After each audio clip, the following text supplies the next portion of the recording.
Poštovanje, dobar dan.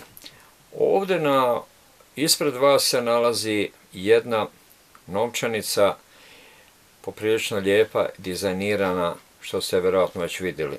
Ali to je jedna od prvih, takozvana skoro prva novčanica iz 920. Međutim, za njezin dizajn ili izgled je zaslužena novčanica iz 905. To je Kraljevine Srbije 100 dinara.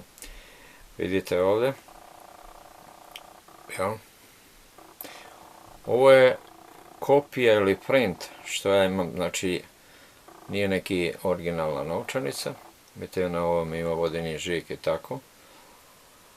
Ali je u stvari krivotvorena, mislim, obični print, što bi rekli prije od te novčanice. Ona je veoma skupa, ta 905.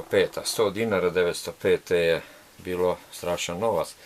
Jel tako? Sad, na ovoj novčanici, znači 20. godina, je, vidimo lijepi prikaz s desne strane, žena koja sjedi, sama lijepa žena i ukrašenom haljinom, jako dizajniranom haljinom, pruža ruku prema jugu, takozvano prema jugu je tako orijentirano, takva ideja je bila. Interesantno, misli se, to je alegorija same Srbije. Žena sa ispruženom rukom poziva na oslobođenje svoje braće na jugu. Nešto vam je poznato to? Kao da nešto zvuči, nešto slično. Pazite, to je bilo 20.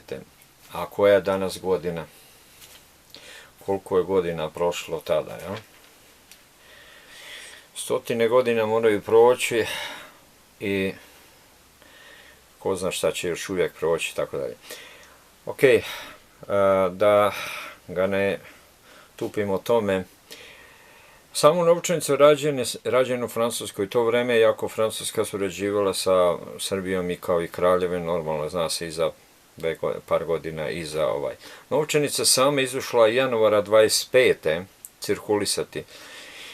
I u samoj novčanici možemo vidjeti, iza je silueta Beograda sa jedrilicama i parobrodom, znači to je kao verzija Save i tako dalje. Ja bih vam rekao nešto što je, eto, vezano za 20. Ja volim tako nešto dodati što se veže na takvu godinu. Interesantno, bio je Vukovarski kongres, to se misli o komunističkoj partiji. Tada su komunistička partija razmišljala kako da se ujedine partije balkanske zemlje u to. O stvaranju Balkanske konfederacije početak nečega što će 1941. znači odvesti mnoge ljude u smrt.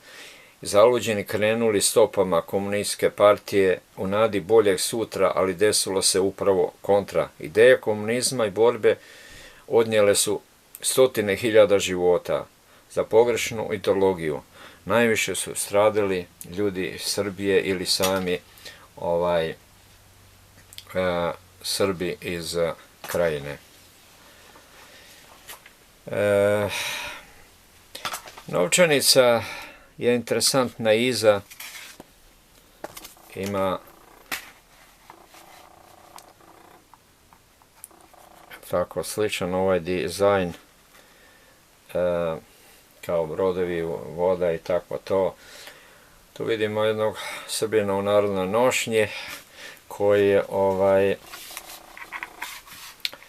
koji drži kao rukovet voća. Ovom vidimo grb SHS i ovdje je levo vodeni žig, što bi mogli reći s ove prednje strane, to se vidi. Vodeni žig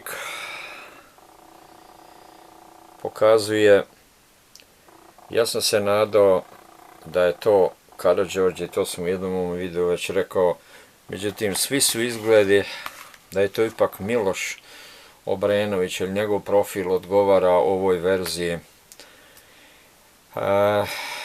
Po meni, ja bi rađe da je to Karađorđe koji je mnogo više omiljen kod ljudi i koji je pokrenuo taj ustanak, konačno oslobođenje iz Turske.